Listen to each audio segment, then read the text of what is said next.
हार्दिक स्वागत है। आज हम हिंदी व्याकरण में अलंकार टॉपिक शुरू कर रहे हैं। सबसे पहले देखते हैं अलंकार का क्या अर्थ होता है। अलंकार का अर्थ होता है आभूषण या गहना।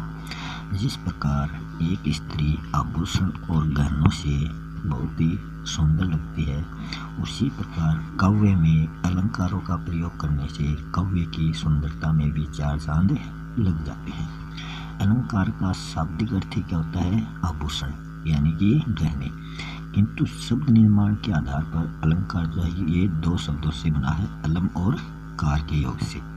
अलम का अर्थ है शोभा और कार का अर्थ है करने वाला। ये जो शोभा बढ़ाता है वो क्या है? अलंकार है। अर्थात काव्य की शोभा बढ़ाने वाले तथा उसके शब्दों एवं अर्थों की सुंदरता में वृद्धि करके चमत्कार उत्पन्न करने वाले कारकों को अलंकार कहते हैं। आचार्य केशव ने काव्य में अलंकारों के महत्व को प्रतिपादित करते हुए एक उक्ति कही है कि यद्यपि सुजाति सुलक्षणी सुवर्ण सरस सुवर्त भूषण बिनु न विराजहि कविता वनिता मित। कि वास्तव में अलंकारों से काव्य जो है वो रुचिप्रद और पठनीय बनता है। भाषा में गुणवत्ता और प्राणवत्ता बढ़ी जाती है। कविता में अभिव्यक्ति की स्पष्टता व प्रभावत्मकता आने से कविता संप्रेषणीय बन जाती है। अब देखते हैं अलंकार के प्रकार। अलंकार के मुख्यतः दो प्रकार होते हैं, एक तो शब्दालंकार और दूसरा अर्थालंकार। तो जहाँ शब्द के कारण काव्य सुंदर दिखाई देता है वहाँ शब्दालंकार होता है, और जहाँ अर्थ के माध्यम से काव्य में चमत्कार उत्पन्न होता है वहाँ अर्थालंकार होता है। तो पहले देखते हैं शब्दालंकार। शब्दालंकार में क्या होता है? काव्य में जब चमत्कार प्रधानतः शब्द में होता है, अर्थात जहाँ शब्दों के प्रयोग से ही सौंदर्य में वृद्धि होती है। काव्य में प्रयुक्त शब्द को बदल कर अगर उसका पर्याय रख देंगे तो पर्याय रख देने से अर्थ न बदलते हुए भी उसका चमत्कार नष्ट हो जाता है कि यहाँ उसका पर्याय नहीं रखा जाता। पर्याय रखने से उस शब्द का जो चमत्कार है वो नष्ट हो जाएगा, वहाँ शब्दालंकार होता है। शब्दालंकार में कौन कौन से आते हैं? अनुप्रास, यमक, श्लेष, वक्रोक्ति, ये सभी शब्दालंकार के भेद माने जाते हैं। सबसे पहले देखते हैं शब्दालंकार में अनुप्रास अलंकार। काव्य में जब एक वर्ण से प्रारंभ होने वाले शब्दों की रसानुकूल दो या दो से अधिक बार आवृत्ति होती है वहाँ अनुप्रास अलंकार होता है। कि इसमें अनुप्रास अलंकार में क्या होता है? वर्णों की आवृत्ति होती है। वर्ण या तो दो बार आएगा या दो से अधिक बार आएगा। भगवान भक्तों की भयंकर भूरी भीति भगाइए, यहाँ भय वर्ण की बार बार आवृत्ति होने के कारण अनुप्रास अलंकार है। तन्नी तनुजातक तमाल तरवर बहु छाए, यहाँ क्या है? तय वर्ण की बार बार आवृत्ति से अनुप्रास है। गंधी गंध गुलाब को गवई गाहक गौन, यहाँ गवई गाहक कौन, यहाँ गय वर्ण की बार बार आवृत्ति होने से अनुप्रास अलंकार है। उपयुक्त उदाहरणों में क्रमशः भय तय गय वर्ण से प्रारंभ होने वाले शब्दों की पुनरावृत्ति हुई है, तो वहाँ अनुप्रास अलंकार होता है।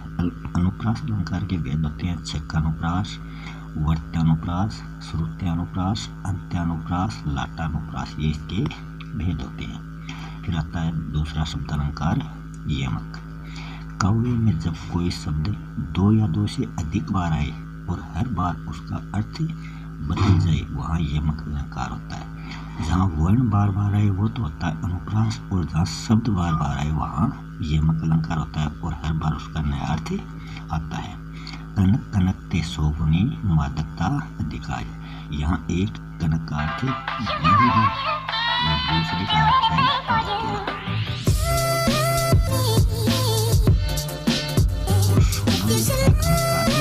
सोना होता है। यहाँ सोना और धतूरा है, यहाँ गेहूं से इसका अर्थ नहीं लिया गया। तो कनक कनकते शोभनी, तो जो कनक सोना है वो कनक धतूरे से शोभना महंगा है। कि धतूरा जो है वो सोना जो है वो धतूरे से महंगा है, परंतु मादकता के अर्थ में लिया जाए तो जो धतूरा है वो सोने से महंगा है, और सोने को प्राप्त करने के बाद भी व्यक्ति मादकता अधिक है, मतलब मस्त हो जाता है। उसी प्रकार ज़्यादा धतूरा सेवन करने से भी व्यक्ति मदमस्त हो जाता है।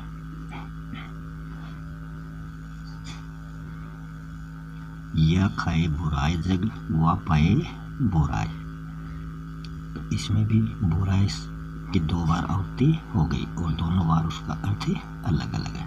यहाँ कनक शब्द 2 बार प्रयुक्त हुआ है, जिसमें पहले कनक का अर्थ सोना है और दूसरे का अर्थ धतूरे के अर्थ में प्रयुक्त किया गया था।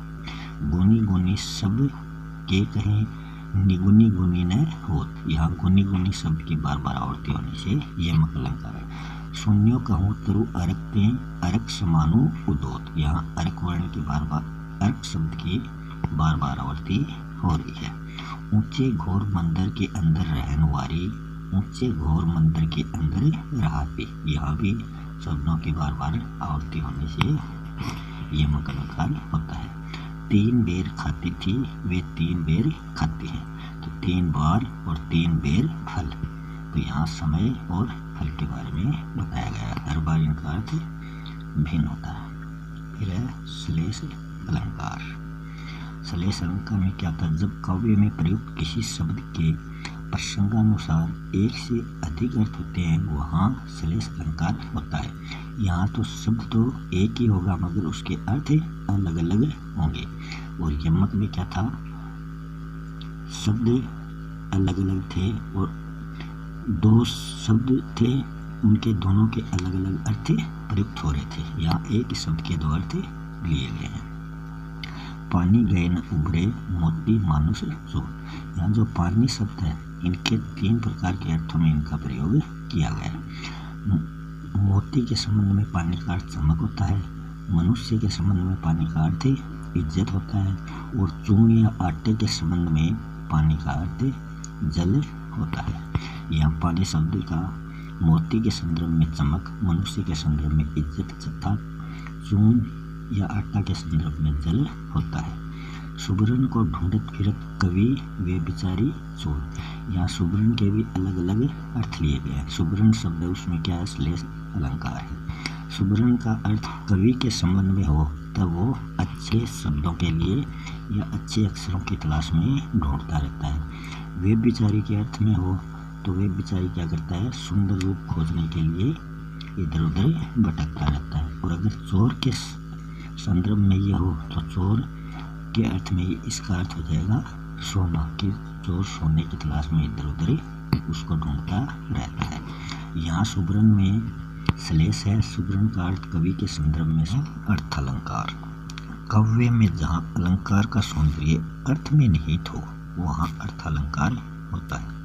इन अलंकारों में काव्य में प्रयुक्त किसी शब्द के स्थान पर उसका पर्याय या समानार्थी शब्द रखने पर भी चमत्कार बना रहता है।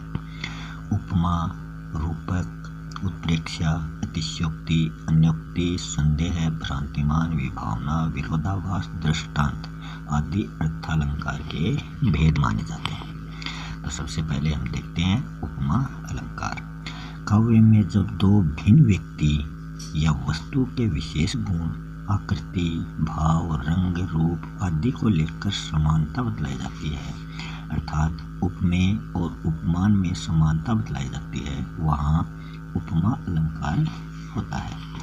सागर सा गंभीर हृदय हो, इसमें उपमा अलंकार जो सागर है उसका, सागर का गंभीर हृदय से उसकी तुलना की गई है। तो यहाँ उपमा के 4 अंग बताए गए हैं। पहला होता है उपमेय, दूसरा होता है उपमान, तीसरा होता है साधारण धर्म और चौथा होता है वाचक शब्द। उपमेय क्या होता है? वर्णनीय व्यक्ति या वस्तु यानी जिसकी समानता अन्य किसी से बतलाई जाती है, मतलब जिस किसी व्यक्ति या वस्तु की समानता बतलाई जाती है वो कौन सा होता है? उपमेय होता है। यहाँ सागर की समानता हृदय से ना बताकर हृदय की समानता सागर से बताई गई है, तो यहाँ हृदय जो है वो क्या है? उपमेय है। तो इसमें क्या है? हृदय के बारे में कहा गया है, तो हृदय क्या है? उपमेय है। उपमान क्या होता है, जिस वस्तु के साथ उपमेय की समानता बताई जाती है, कि जिस लोक प्रसिद्ध वस्तु के साथ उपमेय की समानता बताई जाती है वह उसे क्या कहते हैं, उपमान कहते हैं। या किसके साथ उसकी समानता बताई गई थी, सागर के साथ उसकी समानता बताई गई थी, अतः यहाँ सागर क्या है, उपमान है। फिर आता है समान धर्म।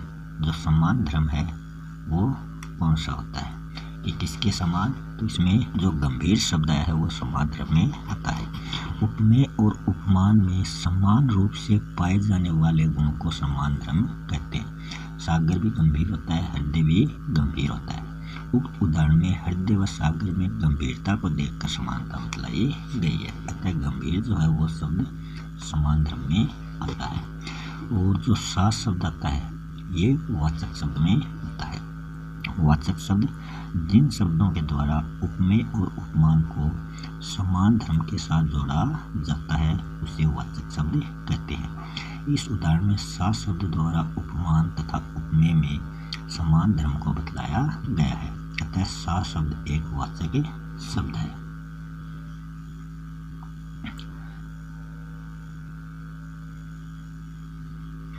पीपर पात सरिस मन डोला। यहाँ मन की तुलना की गई है किसे, पीपल के पत्ते से। सरिस जो है ये दोनों में समान, सरिस जो है ये वाचक शब्द है और डोलना दोनों का क्या है, मन उपमेय हो गया, पीपर पात उपमान हो गया, समान धर्म हो गया डोलना और वाचक शब्द सरिस। कोटि कुलिसम वचन तुम्हारा। वचन जो है वो हो गया उपमान और कोटि कुलिस हो गया, कोटि हो गया इसका उपमेय और कुलिस जो है वो समान धर्म है और सम जो है ये वाचक शब्द है। यहाँ पहले उदाहरण मन उपमेय मन, उपमान पीपरपात और समान धर्म डोला तथा वाचक शब्द है सरिस। इसमें चारों अंगों का प्रयोग होने के कारण इसको पूर्ण उपमा कहते हैं। जबकि दूसरे उदाहरण में उपमेय वचन उपमान कोटिकुलिस, यहाँ कोटिकुलिस जो है वो दोनों ही उपमान है तथा वाचक शब्द सम है, मगर यहाँ किसका, इसमें वाचक शब्द आ गया, उपमेय उपमान आ गए, इसमें साधारण धर्म का अभाव होने के कारण ये लुप्तोपमा अलंकार कहलाता है। इसमें साधारण धर्म का प्रयोग नहीं किया गया क्योंकि इसमें उपमा के चारों अंगों का समावेश नहीं है। फिर आता है रूपक अलंकार। काव्य में जब उपमेय में उपमान का निषेध रहित अर्थात अभेद आरोप किया जाता है, अर्थात उपमेय और उपमान दोनों को एक रूप मान लिया जाता है, वहाँ रूपक अलंकार होता है। कि उपमेय और उपमान दोनों को एक मान लेना रूपक अलंकार होता है। इसका विश्लेषण करने पर उपमेय उपमान के मध्य रूपी वाचक शब्द आता है। अंबर पनघट में डुबो रही तारा घट उषा नागरी। तो इस उदाहरण में 3 स्थलों पर रूपक अलंकार का प्रयोग हुआ है। एक तो अंबर पनघट में अंबर रूपी पनघट, तारा रूपी घट, उषा रूपी नागरी, या तो यहाँ 3 रूपक अलंकारों का प्रयोग किया गया है। चरण कमल बंदो हरि राई, चरण रूपी कमल, यहाँ भी रूपक अलंकार का प्रयोग किया गया है। रूपक अलंकार में क्या होता है, बीच में योजक चिन्ह का प्रयोग किया जाता है। नेक्स्ट है उत्प्रेक्षा अलंकार। काव्य में जब उपमेय में उपमान की संभावना की जाती है तथा संभावना हेतु जनो मनो जानो मानो आदि में से किसी भी वाचक शब्द का प्रयोग किया जाता है, वहाँ उत्प्रेक्षा अलंकार होता है। सोहत ओढ़े पीत पट श्याम सलोने गात, मनो नीलमणि शैल पर आतप प्रयोग प्रभात। तो यहाँ पीत पट आया मगर ये रूपक न होकर यहाँ मनो के द्वारा इसकी पहचान की जाती है, ये उत्प्रेक्षा अलंकार है। पीताम्बरधारी श्री कृष्ण हेतु कवि बिहारी संभावना व्यक्त करते हुए कहते हैं कि पीत पट मतलब पीले वस्त्र ओढ़े कृष्ण ऐसे प्रतीत हो रहे हैं मानो नीलमणि पर्वत पर प्रातः काल का आतप या धूप शोभायमान हो रहा हो। लता भवन ते प्रगट में ते ही अवसर दो भाई, निक्षे जनु जुग विमल विधु जलद पटल विले गाई। तो यहाँ जनु आ गया, तो यहाँ कौन सा प्रेक्ष अलंकार हो गया। यहाँ दो भाई मतलब राम लक्ष्मण के बारे में चर्चा की गई है। मोर मुकुट की चंद्रकनी त्यों राजत नंद नंदन, मनु शशि शेखर को अकस किए शेखर सत्य चंद। यहाँ मनु के द्वारा इनकी पहचान की गई है। अब देखते हैं यमक और श्लेष अलंकार में अंतर क्या होता है। यमक अलंकार में किसी शब्द की आवृत्ति 2 या 2 से अधिक बार होती है और हर बार उसका अर्थ अलग अलग होता है, जबकि श्लेष अलंकार में किसी भी शब्द के प्रसंगानुसार एक से अधिक अर्थ होते हैं। तो एक से अधिक अर्थ होते हैं, वहाँ श्लेष अलंकार होता है। जैसे उदाहरण है यमक अलंकार का कनक कनकते शोभनी मालिकता अधिकार, और श्लेष का है पानी गए न उभरे मोती मानस तो। यहाँ पानी में श्लेष है और यहाँ कनक कनक में यमक है। उपमा और रूपक में क्या अंतर होता है। उपमा अलंकार में किसी बात को लेकर उपमेय एवं उपमान में समानता प्रकट की जाती है, जबकि रूपक में उपमेय उपमान का अभेद आरोप किया जाता है। जैसे उपमा का उदाहरण है पीपर पात सरिस मन डोला, रूपक में है चरण कमल बंदो हरि राय। तो यहाँ चरण रूपी कमल आ गया, यहाँ पीपल के पत्ते के समान मन के डोलना बताया गया, तो यहाँ उपमा अलंकार है। तो ये अलंकार कंप्लीट हो चुके हैं। मिलते हैं नेक्स्ट वीडियो में नए टॉपिक के साथ, तब तक के लिए धन्यवाद।